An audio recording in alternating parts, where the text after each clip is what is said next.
राम मंदिर, धारा 370 और यूसीसी यूनिफॉर्म सिविल कोड, ये वो मुद्दे हैं जिनको लेकर बीजेपी सत्ता में आती है और उसके बाद वो राम मंदिर और धारा 370 का अपना वायदा, अपना मैनिफेस्टो में लिखा हुआ था उसे पूरा कर देती है। अब बात आती है यूनिफॉर्म सिविल कोड पर, मतलब एक देश एक संविधान या एक देश एक कानून पर। हालांकि इसको लेकर काफी पर्सनल चीजें और कम्युनल चीजें आती हैं हमारे समाज में बाहर, और हम ये कहते हैं कि इससे जो धर्म के लिए जो नियम बनाए गए हैं हमारे संविधान में कि आप अपने धर्म और उनकी चीजों का पालन कर सकते हैं, उनको तोड़ा जा रहा है। फंडामेंटल राइट्स का ये ब्रीच है, उसको हम खत्म कर रहे हैं। लेकिन वहीं दूसरी तरफ अगर हम देखें तो यूनिफॉर्म सिविल कोड की जहां पर बात आती है तो उसे एक तरीके से राइट विंग की तरह देखा जाता है और ये कहा जाता है कि इसे बीजेपी हिंदुओं के लिए लेकर आई है, और उसी में हम देखते हैं कि देश की मेजॉरिटी हिंदू इसे सपोर्ट करते हैं और देश की माइनॉरिटी मतलब मुस्लिम्स इसका विरोध करते हैं। अगर हम बात करें एक सर्वे रिपोर्ट की जो भारतीय मुस्लिम महिला आंदोलन ने सर्वे किया था, और देश के 10 राज्यों में जब उसने सर्वे किया तो 90% मुस्लिम महिलाओं ने यूसीसी का सपोर्ट किया था। अगर ऐसा है तो ये महिलाएं, जो मुस्लिम महिलाएं हैं, वो क्यों सपोर्ट कर रही हैं यूसीसी को? कहीं ऐसा तो नहीं कि यूसीसी का विरोध सिर्फ राजनीतिक फायदे के लिए करवाया जा रहा है? जान लीजिए इस पूरे सच को।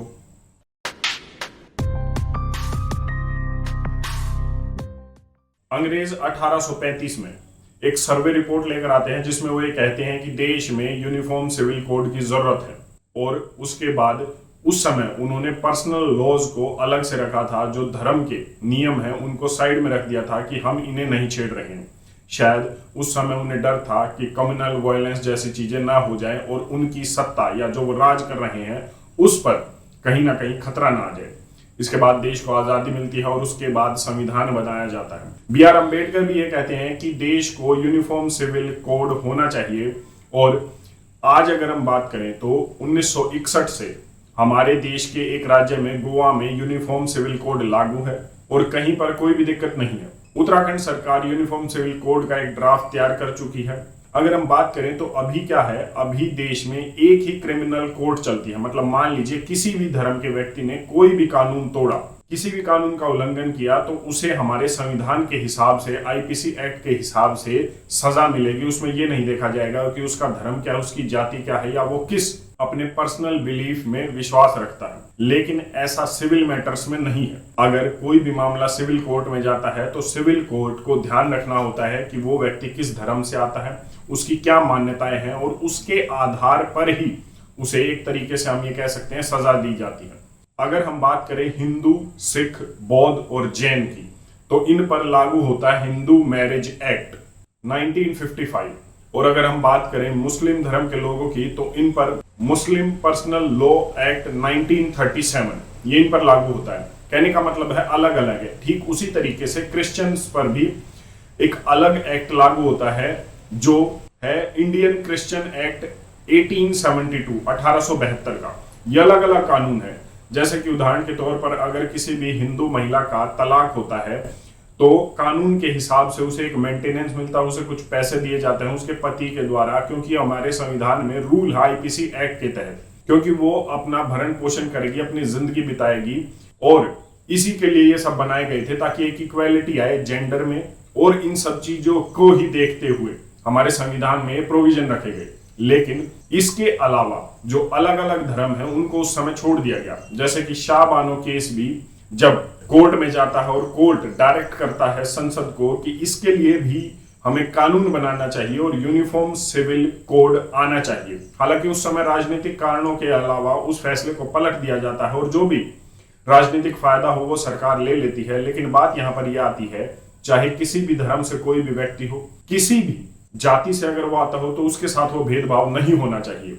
और इसी को देखते हुए ट्रिपल तलाक को अभी एक तरीके से खत्म किया गया था, उसके खिलाफ एक नियम लाया गया था हमारी सरकार के अलावा। अगर हम ये कहते हैं कि हमें देश अपने धर्म के हिसाब से चलाना है, चाहे वो हिंदू हो, मुस्लिम हो, सिख हो, ईसाई हो, या कोई भी हो, क्रिश्चियन हो, तो हम ये देखते हैं कि सब अपने अपने धर्म की मानने लगेंगे और सभी में कोई ना कोई कमी है। आज जात पात की कमी किस में नहीं है? हिंदू धर्म में है, लेकिन और धर्मों में भी है। तो अगर हम एक को हाईलाइट करते हैं और उसके खिलाफ नियम लेकर आते हैं, तो क्या ये सभी के खिलाफ नहीं होना चाहिए? क्या एक समानता नहीं होनी चाहिए देश में कि अगर जाति और धर्म पर हम बात कर रहे हैं, अगर हम सेक्युलरिज्म की बात कर रहे हैं, तो क्या सिर्फ हिंदू धर्म पर ही सेक्युलरिज्म की बात होनी चाहिए और धर्मों पर नहीं होनी चाहिए? और अगर ऐसा है तो हम सेक्युलरिज्म नहीं सेक्युलरिज्म का काम कर रहे हैं। अब बात यहां पर आती है कि इसको किस तरीके से राजनीतिक मोड़ दिया जाता है। ओपोजिशन है, उसका काम होता है सरकार की किसी भी चीज का विरोध करना, लेकिन बात यहां पर यह आती है कि प्रधानमंत्री मोदी एक बड़ा बयान देते हो, वो ये कहते हैं कि एक परिवार में अगर कुछ सदस्य हैं तो हर एक सदस्य के लिए एक अलग कानून लागू नहीं हो सकता। अगर एक देश है तो एक कानून लागू होना चाहिए। अगर यह कानून किसी भी धर्म के, किसी भी जाति के लोगों के लिए है तो वो सभी के लिए बराबर होना चाहिए। जैसे कि हमारा क्रिमिनल जो कोर्ट है, वो जिस संविधान से, जिस कानून से चलती है, उसमें नहीं देखा जाता है कि आप किस धर्म से आते हैं, किस कानून से आते हैं, लेकिन यहाँ पर इसे कम्युनल रंग दिया जा रहा है और ये कहा जा रहा है कि ये हमारे खिलाफ है, ये हमारे सपोर्ट में है, लेकिन ऐसा कुछ नहीं है। अगर आप कोई भी चीज गलत करते हैं, अगर कोई भी चीज कमी है जिससे भेदभाव पैदा होता है, तो वो अबोलिश होनी चाहिए, हटनी चाहिए, चाहे वो किसी भी धर्म में हो। और ये बात अभी के लिए नहीं, ये बात पहले से ही शुरू से ही होती आई है। जैसा कि मैंने बताया, अंग्रेजों के समय में यूसीसी का जिक्र किया गया है। उसके बाद B.R. अम्बेडकर भी अपने संविधान में इसे DSPS में लिखते हैं, डायरेक्टिव स्टेट प्रिंसिपल्स में, संविधान में इस यूसीसी का जिक्र है, यूनिफॉर्म सिविल कोड का जिक्र है। लेकिन उस समय की सरकारों ने इसे छोड़ा था बाद की सरकार के लिए, क्योंकि उन्हें भी यही था कि वोट बैंक अगर नाराज हो गया तो हो सकता है उनकी सरकार ना आए, और अपनी सरकार को बचाने के लिए उन्होंने एक तीसरा रास्ता रखा और इसे साइड में कर दिया। लेकिन अब समय आ गया है जब एक देश और एक संविधान होना चाहिए। वो इसीलिए और सिर्फ इसीलिए होना चाहिए, चाहे हम किसी भी धर्म से आते हो, किसी भी जाति से आते हो, हमारे साथ भेदभाव नहीं होना चाहिए। और शायद इसी के लिए अब सरकार प्रयासरत है।